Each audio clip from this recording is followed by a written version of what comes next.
Hey guys, Tom by 61, and today it is the last day of the update day, and we're going to continue our tradition of reviewing the update on its last day, just as a good look back at what occurred and kind of give the update a letter grade. Now, I do know I missed the last update, life got a little crazy, but we are back on track, damn it. So here we go. So this update was all that is gold does not glitter, and the campaign ship was the Sommers, the Tier 7 American torp boat, and I have to say, I really enjoyed this ship.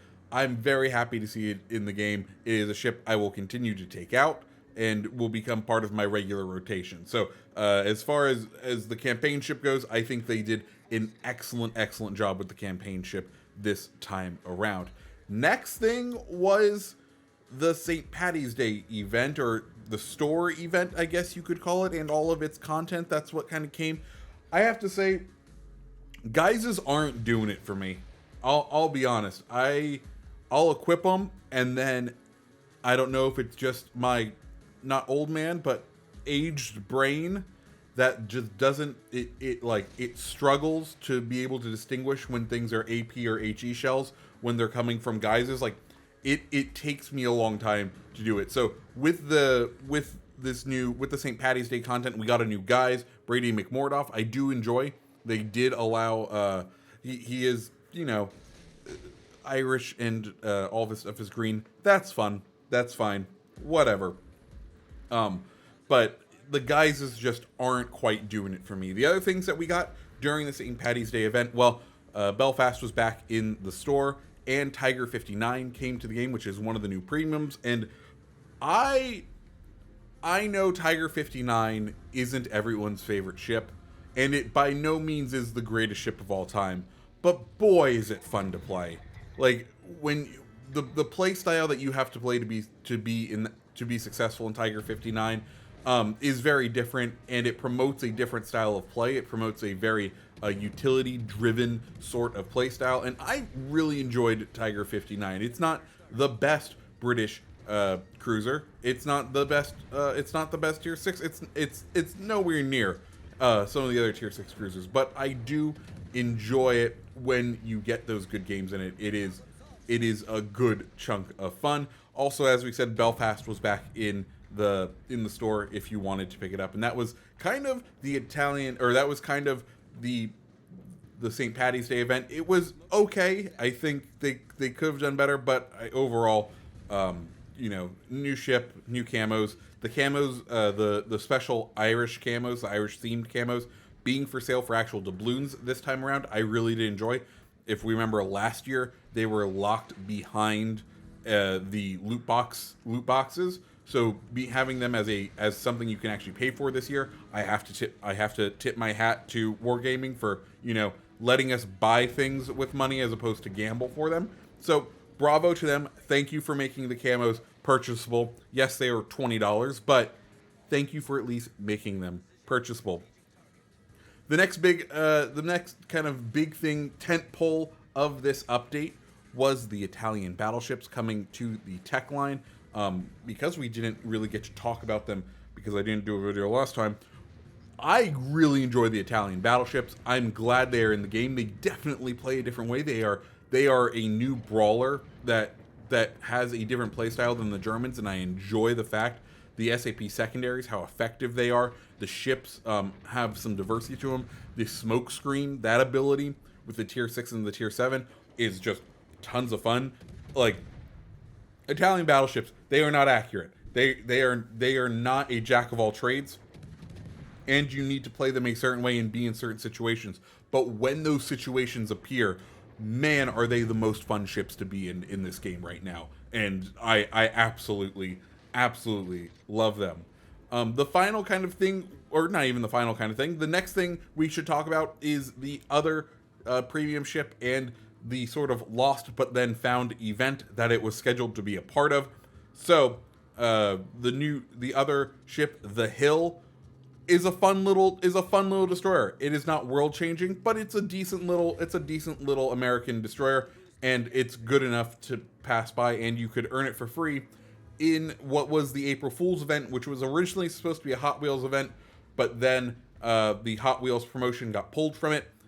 I suspect that Hot Wheels is Mattel, if I remember. Mattel didn't want to be associated with a company like Wargaming during the beginning of the Ukrainian invasion by Russia. I have a feeling that was probably the reason they pulled their support, or they just didn't want to be seen in a war game at that specific time.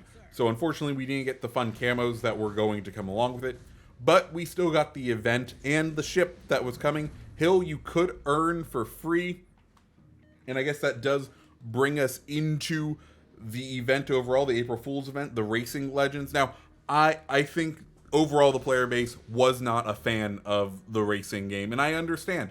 It is very different than regular Warships. I enjoyed it. It wasn't my favorite thing ever, but it was a nice distraction and something just to kind of play with. It does get annoying.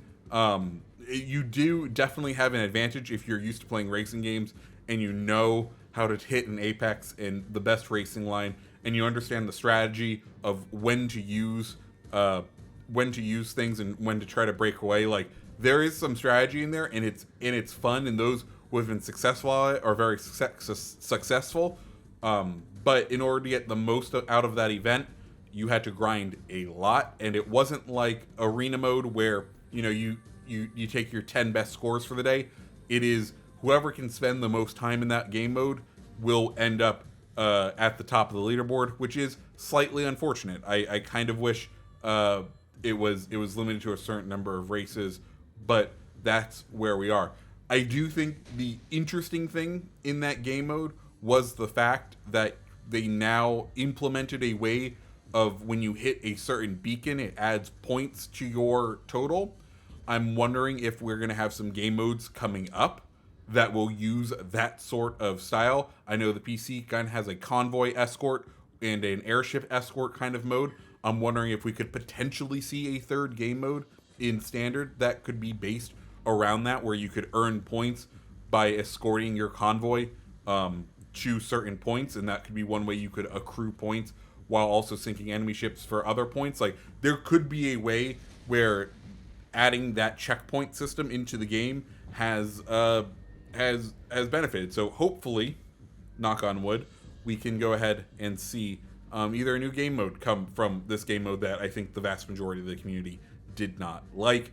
Other things that happened in this update: the Tier 7 Champagne, one of the not older, but one of the more recent campaign ships, came for GXP. 750,000 global XP could earn you her. She's a fun ship. Glad to see that that campaign ships are starting to become the global XP ships. Hopefully, maybe we get that just becomes a standard thing, and we can get all campaign ships to be able to be global XP ships. Because for some of us, we missed out on some of them, and we would like to be able to have them in our port. Not last, but certainly not least, is the Soviet carriers coming in full force in this update. They are definitely a new way to play. I know some people don't enjoy the way I suggest you can use them, but I'm just saying that's the way. Being able to attack another aircraft carrier with them is one way to use them, and they are more effective at that than any of the other carriers currently in the game. But enough about that. Let's talk about the fact that they're fun. They're a different way. I thought the skip bombs were going to be the most powerful bit, but the all-out wave attack and the torpedoes, I think, definitely won me over. They are fun to play, and I already in the tail end of this update, I've started to see them sort of die off in popularity. But I think just carriers overall kind of have that thing. I think for a certain number of players, carriers are a fun way to play this game, and for a certain other number of players, they're just like, okay, they're in the game, and I'm not going to ever touch them. And respect to those people. Like, people are going to play this game the way they want to play it. I'm happy for the people who enjoy carriers and who make that their main play style, that they have the ability and have a new way to play the game. Am I more likely to take out carriers after the Soviets?